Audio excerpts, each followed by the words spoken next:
In the summer of 2022, 21-year-old specialist Austin Hawk was a chemical, biological, and nuclear specialist at Fort Stewart, located 41 miles from Savannah, Georgia. Hawk served as the supervisor, also known as the team leader, for 21-year-old Jordan Brown. One day, Hawk overheard Brown mentioning that he smoked marijuana occasionally to another fellow soldier. As required by Army rules and regulations, Hawk reported what he had heard to his higher leadership. Consequently, Brown was asked to take a urine test, which came back positive for THC. Army officials informed Brown that they were initiating the process to discharge him. Brown was furious about being separated from the Army and blamed Hawk for his situation, believing that Hawk had caused him to lose his position, paycheck, housing, and possibly strained his relationship with his father.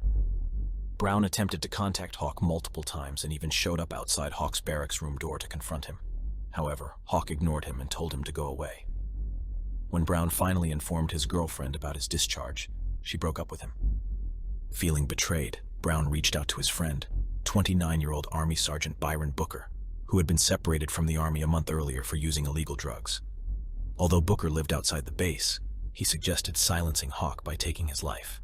However, Brown disagreed and proposed vandalizing Hawk's property and breaking his jaw instead.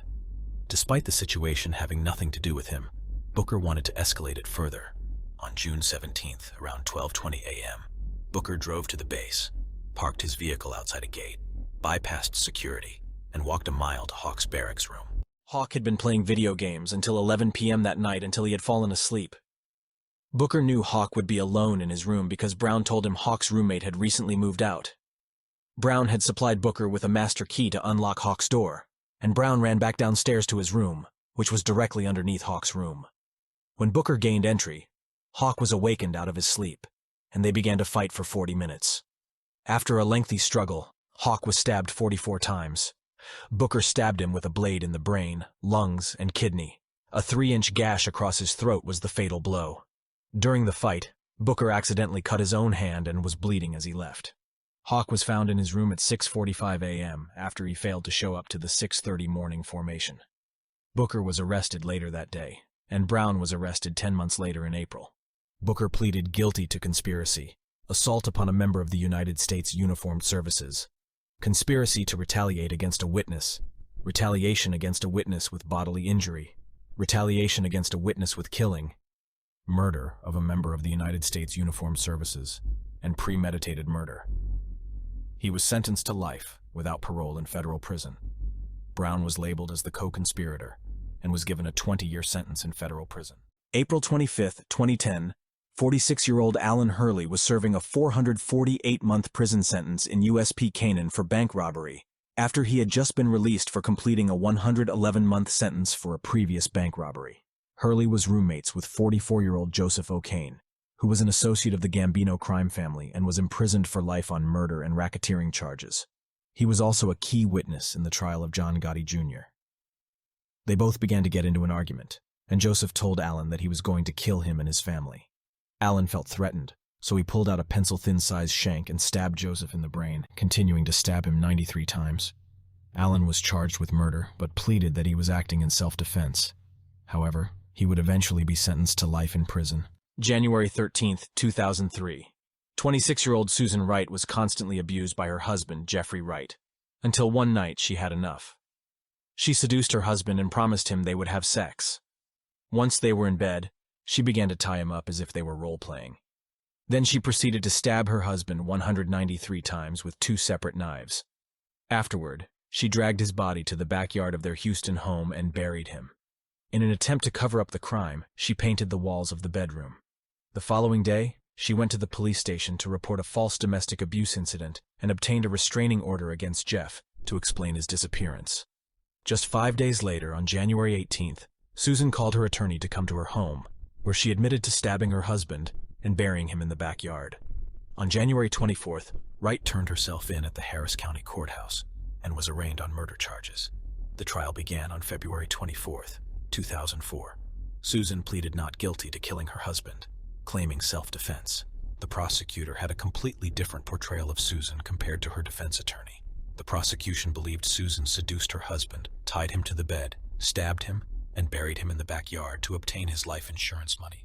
Meanwhile, Her attorney portrayed Susan as a woman who had suffered years of abuse by her husband and only killed him to protect herself and her children. Susan testified in her own defense with a very emotional response, explaining how on the night of the murder, her husband was on a cocaine binge and had allegedly beaten her. She was given a 25-year sentence and showed little to no reaction to her sentence. She was released in July 2020 after serving 16 years in prison. February 25, 2013, federal prison guard Eric William was in charge of 130 prisoners at the time when he got into a verbal argument with inmate Jesse Conway, who was serving a life sentence in USP Canaan for cocaine trafficking and being involved with a gang initiation murder for the Mexican Mafia gang. Officer Williams was trying to search Jesse's cell, but Jesse refused. They began to argue some more until Jesse felt that Officer Williams was disrespecting him. Jesse kicked Officer Williams down a staircase, then stood over him with 2 knives and began to stab him 203 times. He repeatedly stomped and kicked Officer Williams's head, face, and neck, as 100 inmates stood around, watched, and did nothing. Even at one point, Jesse stopped while another inmate passed him a cup of water and continued to stab the officer. He even stopped again to dig into the officer's pocket to retrieve chewing gum to chew, and once again proceeded to finish stabbing him.